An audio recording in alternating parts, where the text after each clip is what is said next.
নারায়ণগঞ্জের রূপগঞ্জে রাজকীয় ডুপ্লেক্স ভিলায় প্রায়ই যেতেন সাবেক আইজিপি বেনজির। দামি পশুপাখিও পুষতেন সেখানে। মূল দরজায় ফিঙ্গারপ্রিন্ট লকের কারণে সেখানে ঢুকতে পারেননি দুদক এবং প্রশাসনের কর্মকর্তারা। শেষে তালা ঝুলিয়ে সিলগালা করা হয় বাড়িটি। নারায়ণগঞ্জে বেনজিরের আর কোনো সম্পদ আছে কিনা তাও খুঁজছে প্রশাসন।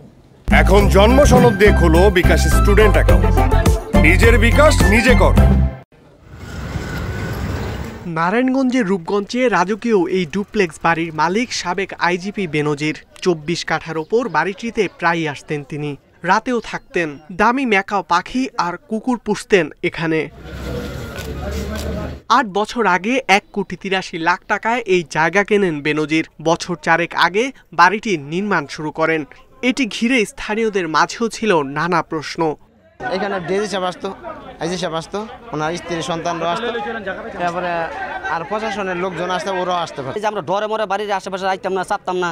কুত্তারা এই যে সময়তে বাজারে বাজার যাইতো, বাজার টাজার করতো। 2-3 মাস পরে বউ স্ত্রী নিয়ে আসতো বিকেল টাইমে, আইসা আধা ঘন্টা 1 ঘন্টা সময় কাটাইতো, আইসা তারপর আবার চলে যেত। কি কারণে আসে রাত্রে 8টা-9টা বাজে, আবার রাতের 12টা-1টা বাজে জায়গা, 2টা বাজে জায়গা, এটা উনি বলতে পারবো। আবার অনেক সময় দেখা গেছে মহিলা লইয়া নামতো। শনিবার দুপুরে বাড়িটিতে অভিযান চালায় জেলা প্রশাসন ও দুদক, কিন্তু প্রধান দরজায় ফিঙ্গারপ্রিন্ট লক থাকায় ভেতরে ঢুকতে পারেনি কেউ।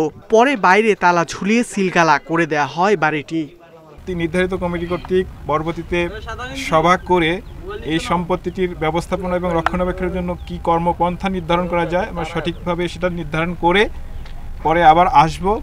আপাত দৃষ্টিতে আমরা 2 তলা একটি ভবন পেয়েছি। ভিতরে কি কি পাওয়া যাবে সেগুলো একটা ইনভেন্টরি করা হবে, তালিকা করা হবে। সেগুলো পরবর্তীতে আবার আদালতের সামনে উপস্থাপন করা হবে এবং টাইম টু টাইম এটার দেখভাল, ব্যবস্থাপনা এবং আদার্স যে জিনিসগুলো এটা কমিটির মাধ্যমে করা হবে। এদিকে নারায়ণগঞ্জে বেনজিরের আর কোনো সম্পদ আছে কিনা তাও খোঁজ নেওয়া হচ্ছে বলে জানিয়েছে জেলা প্রশাসন। ইকরামুল কবির, ইন্ডিপেন্ডেন্ট নিউজ।